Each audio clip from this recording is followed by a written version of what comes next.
Hi, everybody. Al Bernstein here with another one of my quick hits to talk about Miguel Cotto, what he did this past weekend, and what looks like it's ahead of him, the possible fight with Canelo Alvarez. Well, this past weekend, Miguel Cotto fighting at something approximating the middleweight division, in which he's a middleweight champion. He fought at a catchweight with Daniel Gill. Cotto was victorious in a very convincing fashion, stopping Gill, doing it with great aplomb, and showing the skill set that he has shown in his last few fights with Freddie Roach, and looking very, very impressive in the process. And even though it was at a catchweight, defending his WBC middleweight title. Now, before we move on to Canelo Alvarez and Miguel Cotto, I want to talk about this notion of Miguel Cotto as a middleweight champion. Now, I'm not some crazy boxing purist that thinks that if you make a fight at a catchweight, or fighters don't always defend their title, that the world's going to end. In the old days, fighters used to take non-title fights in between title defenses all the time, though usually they were at the weight class they were fighting at. But here's the thing about Miguel Cotto. When interviewed after the fight, he said, "Do I look like a middleweight?" When asked about it, "Do I look like a middleweight?" And the answer was, "Not really." And he said, "No, I fought at 153.5 pounds." He said, "So no, I'm not a middleweight." So he says he's not a middleweight. And he fought this defense at a catchweight. And his next fight, as we're going to talk about in a moment or two, is likely going to be 154 or maybe 155 as the high weight that the fighters come in at, against Canelo Alvarez, who is not quite yet a middleweight, though he will probably get there. So we know that isn't going to be officially for a middleweight title, or shouldn't be if both men are contracted at a weight that even approaches the the junior middleweight. So that means it's going to be a year. It will have been a year before Cotto could possibly defend the crown at anything other than the catchweight. The thing I want to say about this is, if you're not a middleweight and you have no intention of defending a middleweight championship at 160 pounds, then you're a superstar who isn't the middleweight champion. That's fine. There's nothing inherently wrong with that. And nobody will not want to see a Cotto Alvarez fight because Miguel Cotto's not the middleweight champion, or isn't listed as a middleweight champion. And so the commerce of anything is unchanged. But I think the reason it would behoove the WBC to say, if you are in the middleweight and you tell the world you're not a middleweight and you don't want to defend the middleweight title at the middleweight limit, we can't really have you be the middleweight champion, because there are all kinds of other fighters in line to fight for that WBC title, which they covet. And so if the title is going to have meaning and you're going to fight 160 pounds, it doesn't make sense for Miguel Cotto to be a middleweight champion. Having said all that, Miguel Cotto is fighting very well. We all want to see him in big fights. And let's talk about the fight that we're all likely to see later on this year. Miguel Cotto taking on Canelo Alvarez. It is a very, very compelling fight.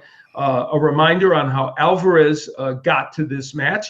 He fought in a very, very exciting fight against James Kirkland. And in that fight, though it was a one-sided win for Canelo, Kirkland had his moments in that fight, and they created several rounds of some very, very good action. And it was a terrific fight. And it speaks to the fact that when someone's in front of Canelo, when they're not a master boxer like Erislandy Lara or Floyd Mayweather, a good fight will be created. And that is exactly what Cotto is now. He's an aggressive, come-forward fighter, and always has really, for the most part, utilized that style, but it's really being reinforced by Freddie Roach now. Let's take a look at the tail of the tape of this fight and how the matchup sets out.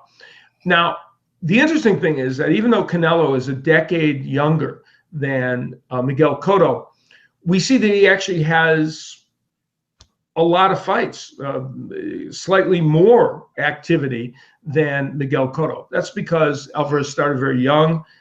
He's had a very active career, even though he is a lot younger than Cotto. Cotto has fought a lot less in recent years, and again, Canelo has a lot of experience even at a young age. The other interesting thing on these numbers is the fact that the height and reach advantage goes to Alvarez. He is essentially a bigger man. Cotto, can be a 154-pound fighter, and he's right up at that level, but he's truly a middleweight or a welterweight. I mean, that's where he is right now, more attuned to somewhere around 147 pounds.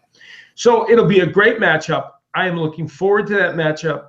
All boxing fans are looking forward to that matchup. And afterwards, it seemed like Cotto was totally on board with it. However, there could be one fly in the ointment. Freddie Roach actually said after the fight, made a suggestion that Cotto could, in a rematch, beat Floyd Mayweather now. It may have just been an idle comment. It may have been prompted by a question. Either way, the interesting thing is Floyd Mayweather a potential detour for Cotto rather than the Canelo Alvarez fight? Now, I know talks have been going on for Alvarez and Cotto, and I think that fight is likely to happen. But there is always the possibility of Mayweather looming out there. Now, it is also possible that the only reason to bring it up is to create, if from Cotto's standpoint, if he could win the fight against Alvarez, would there be a big money fight still with Mayweather, assuming Mayweather does fight beyond September, which some people think he would, and he has himself backed down from the idea that he's definitely going to quit after this next fight in September. So that's something to tuck in the back of our minds one way or the other. There's no question, though, that boxing fans have an appetite for Miguel Cotto and Canelo Alvarez. It is stylistically a very good matchup.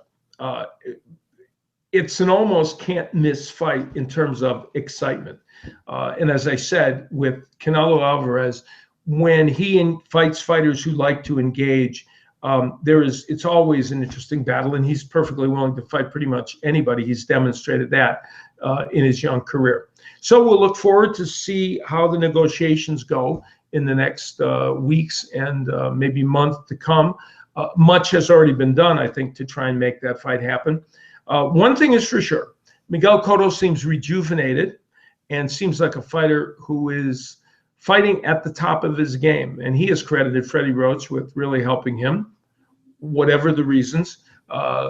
We know he's fighting very well. We also know Canelo fought very well in his last fight, and that he is a fighter who relishes this challenge with Miguel Cotto. So could be a very, very intriguing fight later on this year between these two men. I think it's something boxing fans certainly want to see, and they will look forward to. Thanks for joining us on this edition of Quick Hits. Stay with us for a lot more.